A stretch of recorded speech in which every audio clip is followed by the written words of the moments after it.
So guys ఎవరైనా ఇక్కడికి సత్నూరు డ్యామ్కి వచ్చిన వాళ్ళైతే ఈ డ్యామ్ మీద కూడా మనం వెళ్ళొచ్చండి, నడుచుకుంటూ వెళ్ళొచ్చు. అండ్ తర్వాత ఇక్కడ ఫుడ్ ఆప్షన్స్ కూడా ఉన్నాయి, ఏమి అయితే ఇబ్బంది ఉండదు.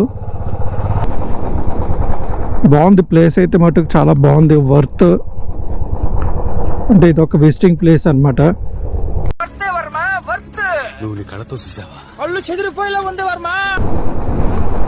జస్ట్ ఏంటంటే అరుణాచలం నుండి బెంగళూరు వెళ్ళే దారిలో, లేదా బెంగళూరు నుంచి అరుణాచలం వెళ్ళే దారిలో, అరుణాచలం నుంచి మ్యాక్సిమం ఒక 30 కిలోమీటర్స్ దూరంలో ఉంటుంది. బేసిక్గా ఇటువంటి డ్యాములు ఉండే చోట్ల ఏంటంటే ఫిష్ ఫ్రై బాగా ఫేమస్ ఉంటుంది. సో అది guys, it's all about Sathanur dam.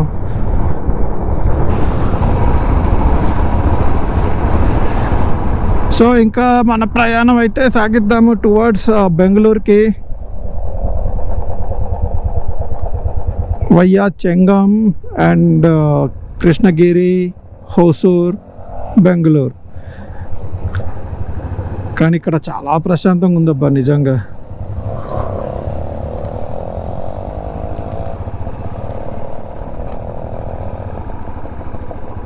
So guys, మనం ఏంటంటే సత్నూరు డ్యామ్ నుంచి వచ్చి కృష్ణగిరి వెళ్ళే హైవేకి అయితే కనెక్ట్ అయిపోయాము.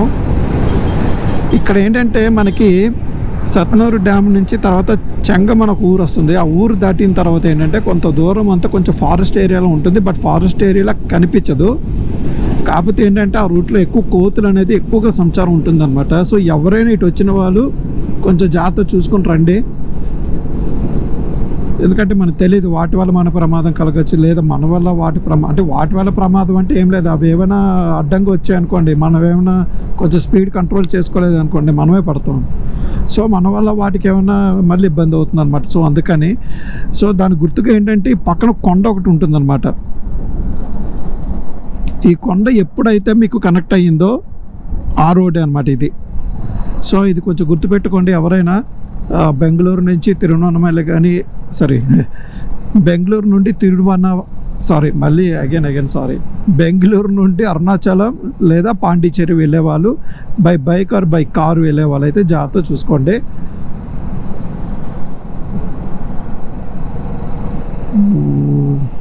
అంతేలే.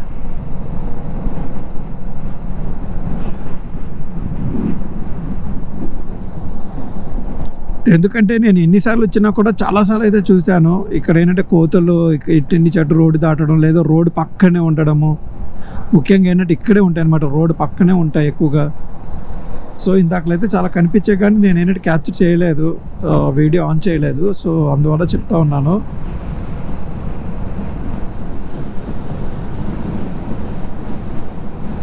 ఎందుకంటే మనకు క్లియర్గా తెలుస్తుంది గైస్, ఎందుకంటే పక్కన కొండ, పక్కన మొత్తం చెట్లు ఉన్నాయి, మొత్తం అంతా ఒక రకమే. ఎటువంటి రెసిడెన్షియల్ యాక్టివిటీస్ అయితే లేదు ఇక్కడ. ఇదిగోండి ఇక్కడే ఈ లొకేషన్లోనే.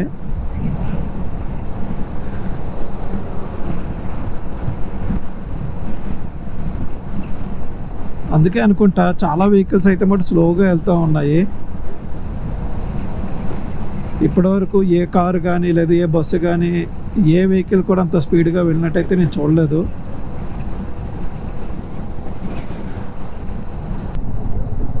గైస్ ఇది చూస్తున్నారు, వెహికల్ పడిపెట్టేట్టు ఉందండి బాబు లెఫ్ట్ సైడ్కి. మొత్తం బరువు అంతా లెఫ్ట్ సైడ్కి వచ్చింది, మొత్తం గడ్డి మోపు వేసుకొని వెళ్తున్నాడు. అయ్యో, నేను ఆ రూట్లో వెళ్ళాల్సిందే. ఆ రూట్లో ఏంటో తెలుసా, అటుపక్కంతా ఒక పెద్ద లేక్ అండి, అది చాలా బాగుంటుంది ఆ లేక్. అయ్యో అటు వెళ్ళాల్సిందే. సర్లే ఏం కాదు కానీ. సరేలే, ఎన్నెన్నో అనుకుంటాం, అన్నీ జరుగుతాయి ఏమిటి. నేనేం చెప్పాలనుకున్నానంటే ఇటువంటి వెహికల్స్ ఉన్న చోట అయితే మటుకు చాలా జాగ్రత్తగా వెళ్ళాలి మనం. అంటే పడిపోదు, బట్ ఏంటంటే మన జాగ్రత్తలో మనం ఉండాలి కదా. సో అందుకని చెప్తున్నాను అనమాట. హైదరాబాద్ నుంచి వైజాగ్ వెళ్ళే వీడియో ఉంది కదండి, ఆ వీడియోకి ఒక ఆయన కామెంట్ పెట్టారనమాట. కామెంట్ హైదరాబాద్ నుంచి నా దగ్గర కూడా బైక్ ఉంది, నేను కూడా హైదరాబాద్ నుంచి వైజాగ్ వెళ్ళొచ్చా అని చెప్పని పెట్టారు బైక్. సో నేను రిప్లై ఇచ్చాను, వెళ్ళొచ్చండి, కానీ మీకు ఏంటంటే ఫస్ట్ ఏంటంటే ఇమీడియట్గా అంతంత దూరాలు కాకుండా, అంటే నేను చిన్న షార్ట్గా పెట్టాను, బట్ ఏంటంటే ఇప్పుడు మాట్లాడేటప్పుడు చెప్తున్నాను. సో ఎవరైనా వెళ్ళొచ్చండి, ఎవరైనా కూడా మోటో వ్లాగ్ స్టార్ట్ చేయాలని కూడా స్టార్ట్ చేయొచ్చు. లేదు అంటే హ్యాపీగా రైడ్ ఎంజాయ్ చేస్తాము, రైడ్లో వచ్చాక రైడ్ ఎక్కడికైనా వెళ్తాం బైక్ మీద అంటే వెళ్ళొచ్చు. బట్ ఏంటంటే ప్రికాషన్స్ ఏంటంటే ఫస్ట్ థింగ్ మనకి ఏంటంటే హెల్మెట్ అనేది మెయిన్ అనమాట. సో చాలా ఇంపార్టెంట్ హెల్మెట్ అనేది, ఎందుకంటే నాకు ఒక అనుభవం కూడా జరిగింది. నేను ఫస్ట్ అంటే అది దాని గురించి తర్వాత చెప్తాను. ఫస్ట్ ఏంటంటే హెల్మెట్, తర్వాత ఇంకేమైనా రైడింగ్ గేర్స్ ఉంటే రైడింగ్ గేర్స్ కానీ వేసుకుంటే ఇంకా మంచిది. బట్ ఏంటంటే అవి అప్పుడే కొనుక్కోలేను, ఇన్వెస్ట్మెంట్ నా దగ్గర లేదంటే ముఖ్యంగా హెల్మెట్ అయితే కొనుక్కోవాలి ఖచ్చితంగా.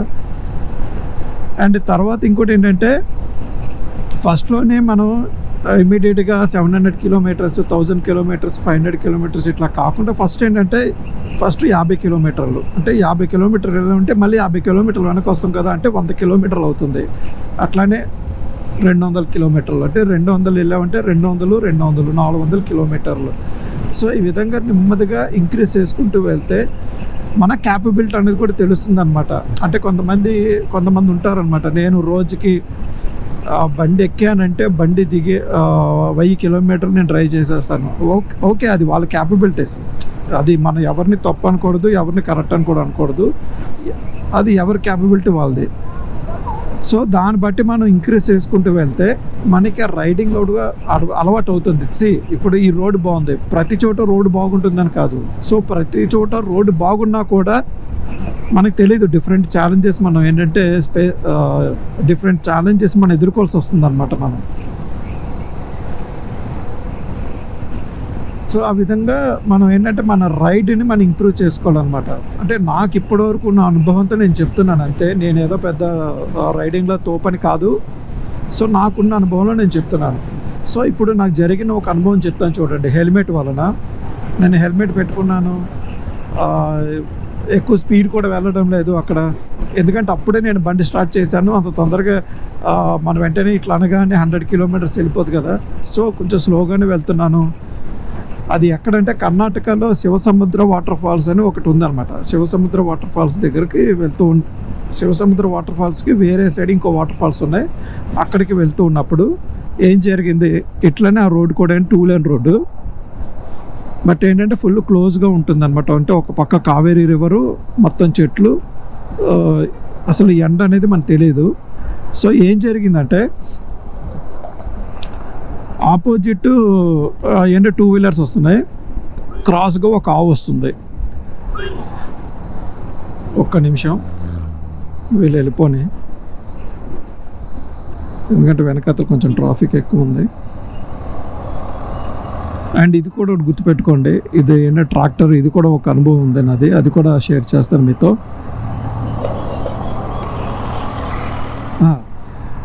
అప్పుడు ఏం జరిగిందంటే ఆ 2 వీలరు ఆవు ఏం చేసింది, ఆ 2 వీలర్ని తప్పించుకుని పోయి ఆవు చాలా స్పీడ్గా వచ్చి నన్ను గుద్దింది అనమాట. సో నాకేమైంది, ఇట్లా పడిపోయాను ఈ సైడు. నిజం చెప్తున్నాను కదండి, ఆవు కింద పడిపోయింది, నేను పడిపోయాను. బట్ ఏంటంటే నాకు ఒక్క గాయం కూడా కలగలేదు, ఎందుకంటే నేను హెల్మెట్ పెట్టుకున్నా. కానీ హెల్మెట్ పెట్టుకోవడం వల్ల ఏం జరిగిందంటే నాకు కొంచెము తల వెనకకి కొంచెం ఏదో గట్టిగా తగిలింది అన్నట్టు అనిపించింది, కానీ ఎటువంటిది ఏమీ కాలేదు బికాస్ ఆఫ్, ఎందుకంటే హెల్మెట్ ఉంది.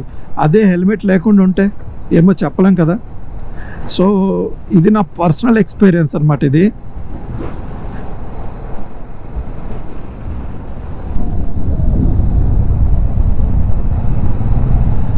అది వీలైతే అది వెనకాతల ఆ బ్యాక్ సైడ్ ఉన్న నా ఫ్రెండ్ ఒక ఆయన కూడా ఏంటంటే మోటో వ్లాగ్స్ చేస్తుంటారు, ఆయన షూట్ చేశాడు. వీలైతే ఆయన అడిగి ఆయన దగ్గర ఫుటేజ్ ఉంటే కనుక అది మీకు ఇప్పుడు పెడతాను, అది కూడా చూడండి, మీకే తెలుస్తుంది. గైడ్ అంట పిల్లాడు, ఇక్కడ మనకి ఇన్ఫర్మేషన్ అంతా ఇస్తాడేమో మరి. ఇంకా ఇప్పుడు ఓడి అమ్మ గుజ్జు పడిపోయి ఆయన, ఓడి అమ్మ అసలు దిగు దిగు దిగు దిగురా, దిగు దిగు దిగు ఎప్పుడు ఎత్తాయన్ని. ఆయన చూసుకోలేదేటో. అయ్య బాబోయ్, నేను లేకండి.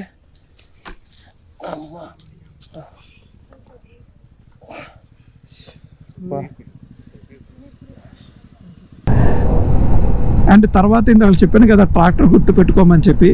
నేను అంటే యంగ్ ఏజ్లో ఉండేటప్పుడు, అంటే మోస్ట్లీ 22 ఆ ఏజ్లో ఉండేటప్పుడు నా దగ్గర అప్పుడున్న నా ఫస్ట్ బైక్ ఏంటంటే హీరో ప్యాషన్ ప్రో. ఓకే, ఆ బండి మీద నేను వితౌట్ హెల్మెట్, షూస్ లేవు, ఏమీ లేవు అసలు, ఓన్లీ చెప్పులు వేసుకున్నాను, హెల్మెట్ లేదు, మామూలు డ్రెస్తో వెళ్ళిపోయి హైదరాబాద్ నుంచి వరంగల్ వెళ్ళిపోయాను. అప్పుడు ఏదో పండుగ అనుకుంటా, అప్పుడు హైదరాబాద్లో నా ఫ్రెండ్స్ ఎవరు లేరు, వాళ్ళ ఇంటికి వెళ్ళారు. సో నాకేంటంటే బోర్ కొడుతుందని చెప్పి బైక్ వేసుకొని వెళ్ళిపోయానండి. వరంగల్ వెళ్ళి ఏం చేయలేదు, మళ్ళీ రిటర్న్ ఆ రోజే వచ్చేసాను. కొంచెం రిటర్న్ ఏంటంటే కొంచెం చీకటి పడిపోయింది, ఇట్లానే వెళ్తాను. అప్పుడు ఏంటంటే మనకి 2 లేన్ హైవే అనమాట, వరంగల్ నుంచి మనకి హైదరాబాదు. ఇప్పుడు 4 లేన్ చేశారు, ఇట్లానే ఉంటుంది. ఈ పక్క నుంచి వెళ్తూ ఉన్నా, కొంచెం స్పీడ్గానే వెళ్తూ ఉన్నా. అప్పుడు ఏంటంటే ఇట్లాగా వీటిని ఏమంటారు, ఫాగ్ లైట్స్ పెట్టడం కానీ అవి ఏమీ లేవు. ఓన్లీ ఏంటంటే స్టాక్ బండి మీద వచ్చింది ఆ స్టాక్ లైట్తోనే. సో ఇట్లానే వెళ్ళిపోతూ ఉన్నా. ఇక్కడ నుంచి కరెక్ట్గా మహా అయితే ఒక 50 మీటర్లు అంత ఉంటుందేమో, నాకు కరెక్ట్గా ఫోకస్ అంత గుర్తులేదు కానీ లెంత్. ఎదురుగా ట్రాక్టర్ ఆగి ఉందండి. నిజంగా అది నాకు నా లైఫ్లో ఒక మర్చిపోలేని ఒక ఏంటంటే సంఘటన అనమాట. నేను వెంటనే కంట్రోల్ చేసుకోగలిగాను కాబట్టి ఏం కాకుండా బయటపడ్డాను. ఏమైనా ఒకవేళ కంట్రోల్ చేసుకోలేదు అనుకోండి, ఏమైనా అయితే హెల్మెట్ లేదు, సేఫ్టీ ఏమీ లేదు, మరి అప్పుడు. సో ఇలాంటివి మనకి రోడ్డు మీద వెళ్తున్నప్పుడు ఇలాంటి సంఘటనలు ఎదురవుతూ ఉంటాయి. సో చాలా జాగ్రత్తగా మనం అయితే ట్రావెల్ చేయాలి.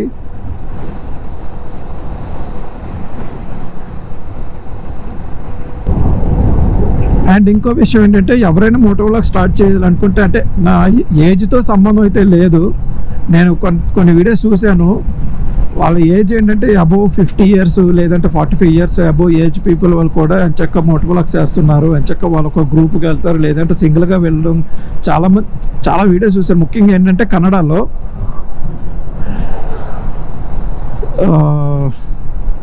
అండ్ తర్వాత ఇప్పుడు నా ఏజ్ ఏంటంటే 38 అండి.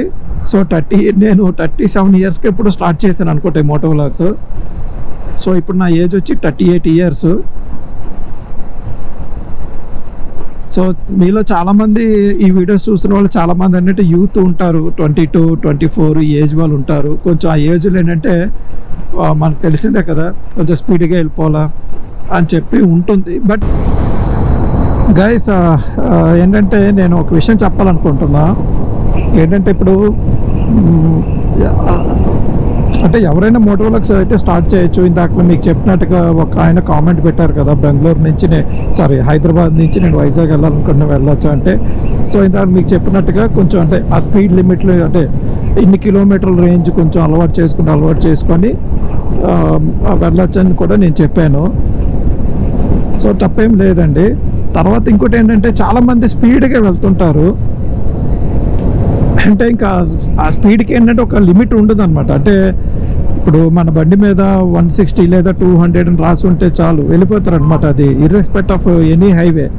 ఇప్పుడు హైవే బాగుంది, హైవే ఖాళీగా ఉంది, రోడ్డు బాగుంది, రోడ్లు ఖాళీగా ఉన్నాయి అని చెప్పి వెళ్ళిపోవడం అంత జరుగుతూ ఉంటుంది. అది అంత ఏంటంటే ప్రోత్సహించేదైతే కాదు. ఎందుకనంటే మనకు తెలుసు, అంటే అది ఏంటంటే నడిపేవాడు కూడా తెలుస్తుంది, ఏమో ఇంత స్పీడ్ వెళ్ళిపోతున్నా నేను, ఏమో మనకు తెలియదు కదా కంట్రోల్ అవుతుందో లేదో అని చెప్పి. సో మనం చాలా వాటిలో కూడా చూసుంటాం, అతి వేగము ప్రమాదకరము అది అని చెప్పి మనం చాలా దాంట్లో చూసుంటాము. బట్ నేను చెప్పేది ఏంటంటే, మోటోవ్లాగ్ స్టార్ట్ చేయాలన్నా లేదంటే ఒక రైడ్కి వెళ్ళాలన్నా కూడా ఒక ప్రాపర్ స్పీడ్ లిమిట్తో వెళ్తే కనుక చాలా బాగుంటుందని నా ఉద్దేశము.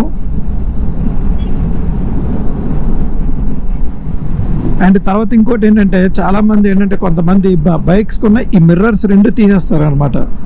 తీసేసి పర్లేదు నాకు అలవాటు అని చెప్పి అనుకుంటూ వెళ్తారు. బట్ అదేంటంటే ఈ మిర్రర్స్ అనేది చాలా ఇంపార్టెంట్. ఎందుకంటే మనకి ఈ రైట్ సైడ్ ఏమొస్తున్నాయో లేదంటే ఈ లెఫ్ట్ సైడ్ ఏమొస్తున్నాయో చూసుకొని దాన్ని బట్టి మనం అనేది వెళ్ళాల్సి వస్తుంది అనమాట. సో ఈ రెండు విషయాలు అయితే చెప్పాలనుకున్నా. సో ఎవరైనా కూడా ఇంట్రెస్ట్ ఉంటే స్టార్ట్ చేయండి. తర్వాత రైడ్కి ఏమైనా వెళ్ళాలనుకుంటే వెళ్ళండి బైక్స్ మీద. కాకపోతే కొంచెం ఏంటంటే సేఫ్టీ మెజర్మెంట్స్ అయితే తీసుకోండి. ఒక్క మాట అండి, ఈ ప్రపంచంలో ప్రాణం కన్నా ఇంకా విలువైంది ఏమీ లేదు, అంతే కదా. ప్రాణం ఉంటే ఏదైనా చేయొచ్చు, అంతే కదా. ఆ భగవంతుడు మనకి ఇచ్చింది ప్రాణము. సో ఎవరో ఒకరు ఎప్పుడప్పుడు వెళ్ళిపోవాల్సిందే. బట్ ఏంటంటే నేను ఎట్లా చెప్పాలి, మన చేతులలో మనం ఎందుకు చేసుకోవడం అని నా ఉద్దేశం అంట అది. సో ఏంటంటే ఒక స్పీడ్ లిమిట్, అంటే ఇప్పుడు 80, 100 చాలు. ఏమైంది ఇప్పుడు ఫర్ ఎగ్జాంపుల్ మీరు ఒక చెప్తున్నా ఉండండి, ఒక 1000 కిలోమీటర్స్ ట్రావెల్ చేయాలి. ఫర్ ఎగ్జాంపుల్ వైజాగ్ నుంచి బెంగళూరు రావాలి, లేదా బెంగళూరు నుంచి వైజాగ్ వెళ్ళాలి. సో ఒక రోజులోనే కొట్టేయడం ఎందుకు దాన్ని? ఎర్లీ మార్నింగ్ 3కి అట్లా స్టార్ట్ అయ్యి ఆ ముందు రోజు అంతా నిద్ర ఉండదు, అవునా? ఆ నిద్ర కళ్ళతోనే ట్రావెల్ చేయాల్సి వస్తుంది. సో మనకు తెలియదు కదా. సో ఏంటంటే దానికి ఒక లిమిట్ పెట్టుకోండి. బెంగళూరు నుంచి ఒంగోలు ఆర్ విజయవాడ, లేదా బెంగళూరు నుంచి ఒంగోలు. సో ఒంగోలు దగ్గర స్టాప్ తీసుకోండి. ఏమైంది, ఒక నైట్ స్టే చేస్తారు, అంతే కదా. ఇప్పుడు ఒక చిన్న లాజిక్, అంత టైం ఉండదండి మాకు అని చెప్పని అంటారు. అంత టైం లేకపోతే బెంగళూరు నుంచి వైజాగ్ ట్రావెల్ చేసేవాడు శుభ్రంగా ఫ్లైట్లో వెళ్తాడు కదా, అంతే కదా. సో బైక్ మీద వెళ్తున్నాడు అంటే మీనింగ్ ఏంటి, అతనికే టైం ఉంది. సో ఆ టైం ఉన్నప్పుడు ఏమైంది, కొంచెం రెస్ట్ తీసుకుంటాడు. ఏముంది, ఒక దగ్గర ఒంగోలులోనో విజయవాడలోనో ఎక్కడ ఆగి రెస్ట్ తీసుకుంటాడు. తర్వాత మళ్ళీ నెక్స్ట్ డే వచ్చి మళ్ళీ ట్రావెల్ చేస్తారు. ఏం ఇబ్బంది లేకుండా ఉంటుంది కదా. 3 గంటలకు స్టార్ట్ అయిపోవడము అలా కాకుండా ఒక 5 గంటలకు 6 గంటలకు శుభ్రంగా అప్పుడు స్టార్ట్ అయితే ఫ్రెష్గా ఉంటుంది. అప్పుడు కూడా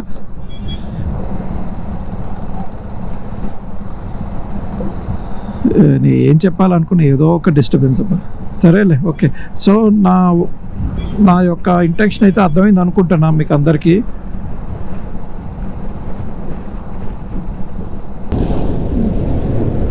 సో గైస్ అదండి, ఏంటంటే బైక్ మీద వెళ్ళేటప్పుడు కొంచెం పాటించాల్సిన జాగ్రత్తలు అందరూ ఇవే చెప్తారు. కానీ ఎందుకు ఇవే చెప్తున్నారు అందరూ అంటే అవి అంత ఇంపార్టెంట్ కాబట్టి. సో ఏంటంటే నా వీడియో చూస్తున్న వాళ్ళు కూడా కొంచెం ఇవి పాటించండి. సేఫ్గా వెళ్ళండి, సేఫ్గా రండి. అండ్ తర్వాత ఇంకోటి చెప్పనా, బైక్స్ ఇష్టం వచ్చినట్టు నడుపుతారు కదా పాపం. బైక్స్ని కూడా ఏంటంటే ఇప్పుడు ఫర్ ఎగ్జాంపుల్ దాన్ని ఏమంటారు, హిమాలయ ఉంది. హిమాలయ ఏంటంటే ఆఫ్ రోడ్ కూడా వెళ్ళొచ్చు. సో ఆ విధంగా డిజైన్ చేస్తారు, ఓకే పర్వాలే. కొన్ని బైక్స్ ఏంటంటే ఆ విధంగా డిజైన్ చేయరు, బట్ అయినా కూడా ఇష్టసారంగా ఆఫ్ రోడ్లో తిప్పేసి తర్వాత గుట్టల మీద రాళ్ళ మీద ఇష్టసారంగా తిప్పేస్తుంటారు అనమాట. అమ్మ హోటల్ శరవణ భవన్ కనిపించింది, ఇక్కడ లంచ్ చేసేద్దాం అనుకుంటున్నా. సరే గైస్, లంచ్ చేసిన తర్వాత మళ్ళీ మీతో మాట్లాడతాను.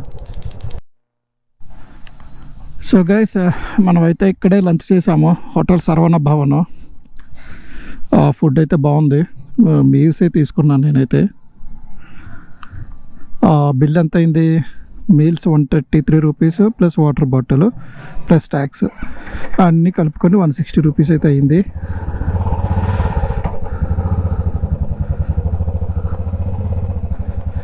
Hotel Saravana Bhavan pure veg, okay.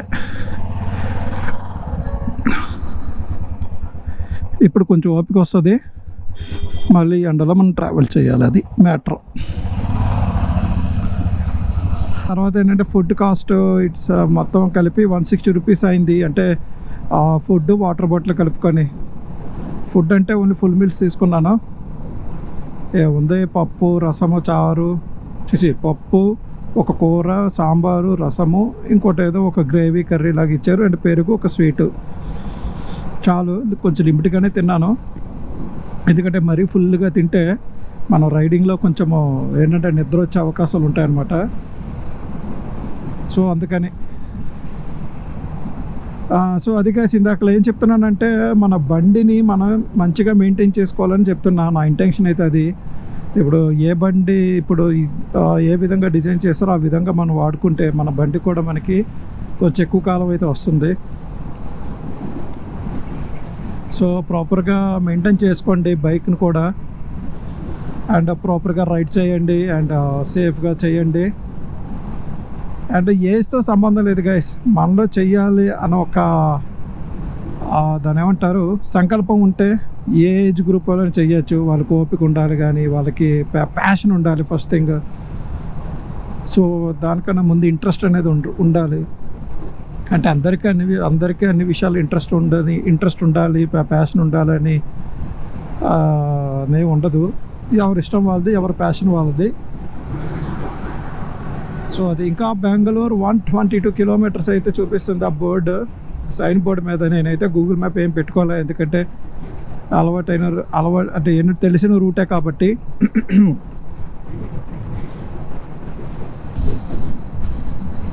NH77. Okay, ఇప్పుడు నాకు అర్థమైంది NH ఎందుకైందంటే ఈ రూటు మనకి కృష్ణగిరి దగ్గర స్టార్ట్ అయ్యి మనకి ఏంటంటే పాండిచ్చేరి వరకు వెళ్తుంది అనుకుంటా, అందుకనేమో. లేదా మంగళూరు కూడా వెళ్తుందేమో, మరి అది ప్రాపర్గా అయితే తెలీదు. బట్ ఓకే, ఏదైనా కూడా NH77 బాగుంది. ఫ్యూచర్లో 4 లేన్ కూడా రావచ్చేమో, depends on traffic, depends on అక్కడ ఉన్న సిటీస్ని బట్టి.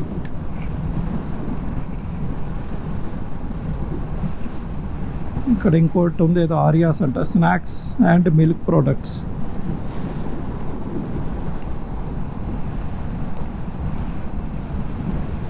మనకి ఇంకో రూట్లో కూడా వెళ్ళొచ్చు, కాకపోతే దూరం అవుతుందని నేనైతే వెళ్ళడం లేదు. యాక్చువల్లీ నాకు ఏంటంటే పల్లెటూరులో నుంచి వెళ్ళాలని నాకు చాలా. ఇక్కడ ఇంకో హోటల్ శరవణ భవన, ఏమో ఈ శరవణ భవన్లో ఏది ఒరిజినల్లో ఏది ఫేకో ఎవరికీ తెలీదు. అన్నీ శరవణ భవన్లే.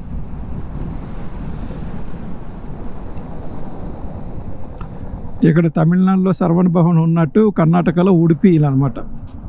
ఉడిపి ప్యూర్ వెజ్ అన్నీ ఉంటాయన్నమాట.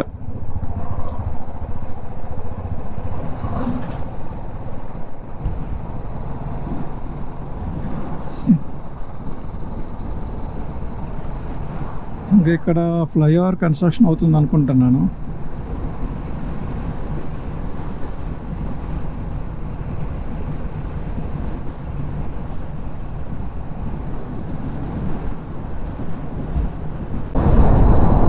సో గైస్, ఇప్పుడు ఏంటంటే మనం ఇంకా కృష్ణగిరికి ఒక 18 కిలోమీటర్స్ దూరంలో ఉన్నాము. ఈ 18 కిలోమీటర్స్ దూరంలో ఉండగా ఒక చిన్న ఫారెస్ట్ ఏరియా అనమాట. ఇది కూడా అంతా అయిపోయింది ఫారెస్ట్ ఏరియా. మా అయితే ఫారెస్ట్ ఏరియాలో రోడ్ వచ్చేసి ఒక 2 కిలోమీటర్స్ ఉంటుంది. అండ్ ఇగో ఇక్కడ కూడా రాసి ఉంటుంది బోర్డు మీద, ఇక్కడెక్కడ బ్యాక్ సైడ్ ఇది కూడా ఫారెస్ట్ ఏరియా అని రాసి ఉంటుంది. అండ్ ఇక్కడ నుంచి చూసుకుంటే మనకి ఎక్కువగా గ్రానైట్లు అండి. ఆ గ్రానైట్లు కూడా ఇగో చూసారు, అక్కడ ఉన్న కొండలు కానీ అవన్నీ మొత్తం కొట్టేస్తున్నారు గ్రానైట్ల కోసం.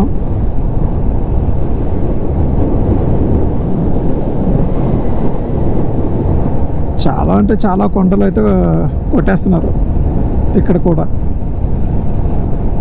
మొన్న నాది ఒక వీడియో చూసుంటారు, హైదరాబాద్ నుంచి వైజాగ్ వచ్చేటప్పుడు విజయవాడ దగ్గరలో అయితే ఒక కొండ అసలు ఇంకొక 5 సంవత్సరాలు లేదా 10 సంవత్సరాలు అనుకుందాం, ఆ కొండ కనిపించదు ఇంకా. మరి అది దేని కొడుతున్నారు ఏమో, మరి అయితే ఐడియా లేదు. కానీ ఇక్కడ కొండల మట్టుకైతే రాళ్ళ కోసం, ఆ రాళ్ళతో గ్రానైట్లు తయారు చేస్తారు. ఇక ఇక్కడ చూసుకోవచ్చు ఎన్నికో రానా స్టోన్స్ అంట, చాలా ఉన్నాయి. ESS గ్రానైట్ అంట, ఏవో చాలా ఉన్నాయి ఇక్కడైతే గ్రానైట్ షాప్స్ అయితే. ఏముందా కొండలను అక్కడ అంత కొట్టడం, ఇక్కడ వాటికి తగ్గట్టుగా షేపులు తయారు చేయడం, అమ్మడం, అంతే. సో గాయస్, మనమైతే ఇంకా NH77కి బాబాయ్ చెప్పేసి ఇంకా ఏంటంటే కృష్ణగిరి దగ్గర అయితే కనెక్ట్ అవుతున్నాము. ఈ పైన కనిపిస్తుంది ఏంటో తెలుసు కదా, ఇది ఏంటంటే చెన్నై వెళ్ళే హైవే అనమాట, కృష్ణగిరి నుండి చెన్నైకి. సో ఈ హైవే మీద మోస్ట్లీ ఒక 1 కిలోమీటర్ లేదా 1.5 కిలోమీటర్ అనుకోండి. అయిన తర్వాత మళ్ళీ మనం NH44కి అయితే కనెక్ట్ అయిపోతాం. సో 2 లేన్ నుంచి మనం 4 లేన్కి వచ్చాం. ఇప్పుడు 4 లేన్ నుంచి 6 లేన్కి వెళ్తాం అనమాట. అది మ్యాటర్. సో గైస్ ఇప్పుడు చెప్పినట్టుగా మనం ఇప్పుడు NH44కి అయితే కనెక్ట్ అవుతున్నాము. అదే ఇంతకుముందు NH7. ఈ లెఫ్ట్ సైడ్ వెళ్తే మనకి సేలం, కన్యాకుమారి, రైట్ సైడ్ వెళ్తే బెంగళూరు, హైదరాబాదు, నాగపూర్, ఇంకా చెప్పక్కర్లే శ్రీనగర్ వరకు వెళ్ళిపోవచ్చు. సో కరెక్ట్గా ఇక్కడ నుండి బెంగళూరు 100 కిలోమీటర్స్ అయితే వస్తుంది.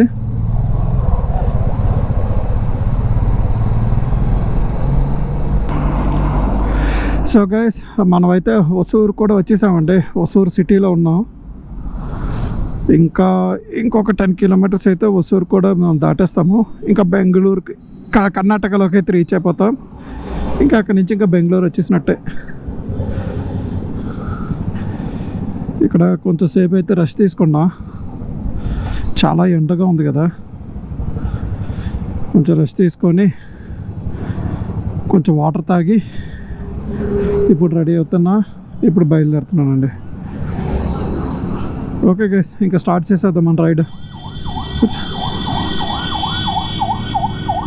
ఇందాక అక్కడ యాక్చువల్ ఏంటంటే ఒక యాక్సిడెంట్ జరిగింది హొసూరు స్టార్టింగ్లో. ఇప్పుడు ఇక్కడ కూడా ట్రాఫిక్ జామ్ అయింది. చాలా ట్రాఫిక్ అయింది, చూస్తున్నారా? మరి ఎందుకన్నా ఈ ట్రాఫిక్? మరి బహుశా వచ్చేవా ఏంటి?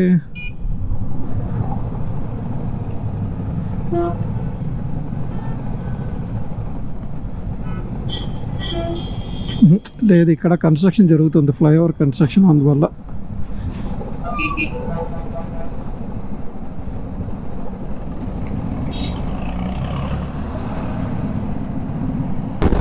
గాయస్ మనమైతే ఇప్పుడే తమిళనాడు బోర్డర్లు కరెక్ట్గా కర్ణాటకలోకి అయితే ఎంటర్ అవుతున్నాం. ఇగో ఇదే చూసుకుంటే కర్ణాటక సుస్వాగత అని కూడా ఉంది.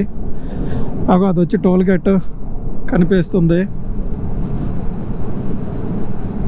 సో తమిళనాడుకి మన బాయ్ బాయ్ చెప్పేసి కర్ణాటకలోకి హాయ్ చెప్పాలి. ఇంక ఇది వచ్చేవంటే ఇదంతా ఇంకా బెంగళూరు అన్నట్టే. బెంగళూరు అవుట్కట్సే, అసలు అవుట్కట్స్ లాగా ఉండదు.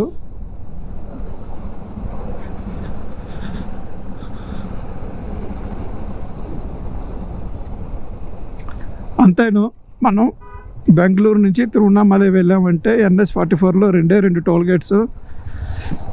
ఒకటి ఇక్కడ తమిళనాడు బోర్డర్ దగ్గర, ఇంకొకటి ఏమో వచ్చి కృష్ణగిరి స్టార్టింగ్ దగ్గర.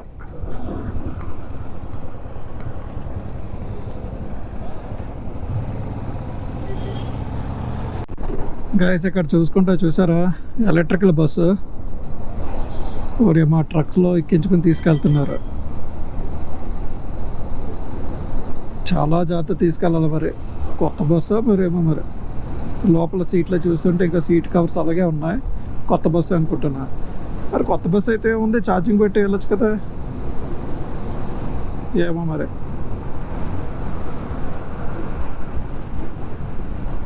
ఫ్రెండ్స్ ఇక్కడ మనకి ఏంటంటే ట్రాఫిక్కి ఎస్కేప్ అవ్వడానికి 2 రూట్లు అనమాట. మనకి ఎలక్ట్రానిక్ సిటీ ఫ్లైఓవర్ అని అంటాం. ఇది ఇక్కడ కనిపిస్తుంది కదా, ఎలక్ట్రానిక్ సిటీ ఫ్లైఓవర్ అది.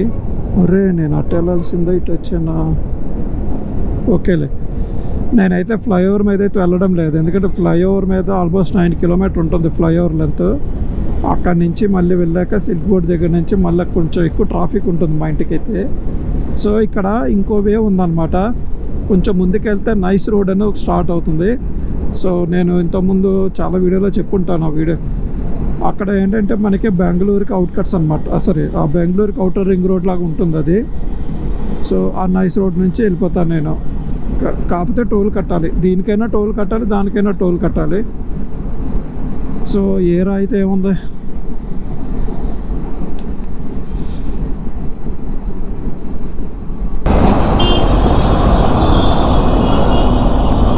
మనం ఏంటంటే లెఫ్ట్లోనే ఉండాలి. ఎందుకంటే నైస్ రోడ్ కనెక్ట్ అవ్వాలంటే ఈ లెఫ్ట్లోకి రావాలి. ఆల్మోస్ట్ ఈ లారీలు అన్నీ ఇటే వెళ్తాయి.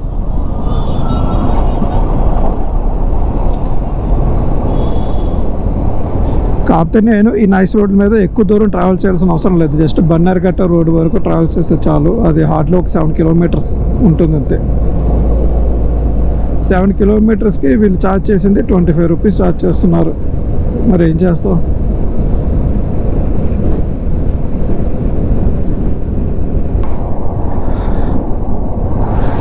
ఈ నైస్ రోడ్లో వచ్చేది ఫస్ట్ టోల్ గేట్, మళ్ళీ ఎండింగ్లో టోల్ గేట్ ఉంటుంది.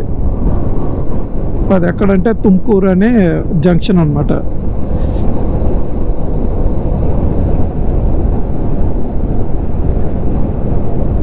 ఈ రోడ్డు ఇంచుమించుగా ఒక 48 కిలోమీటర్లు ఉంటుందండి ఈ రోడ్డు.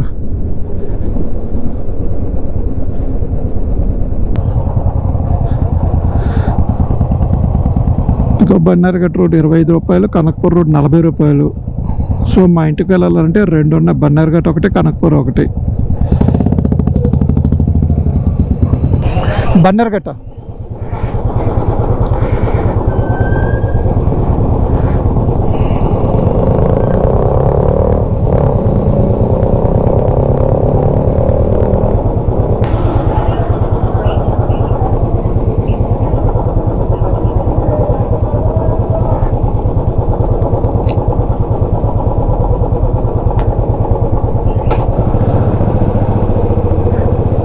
ఈ టోకెన్ అక్కడ చూపించాలన్నమాట.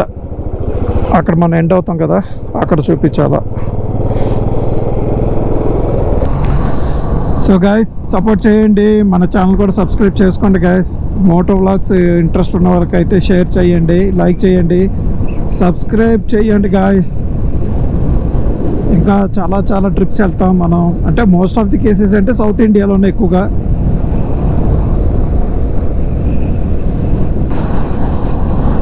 ఆల్మోస్ట్ అంతా వీకెండ్ రైడ్స్ ఎక్కువ ఉంటాయి. సో సపోర్ట్ చేయండి గాయస్.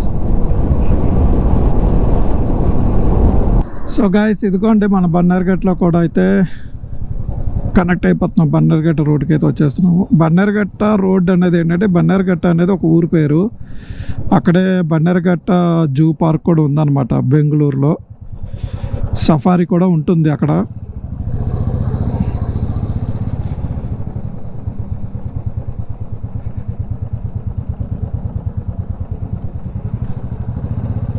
ఈయనకు చూపించాలా.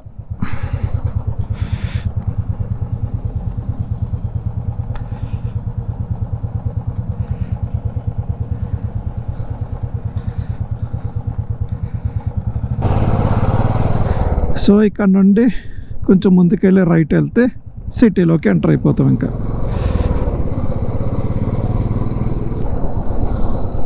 ఇక్కడ నుండి మా ఇల్లు కరెక్ట్గా ఒక 10 మినిట్స్ అంతే. ఓరు బాబోయ్.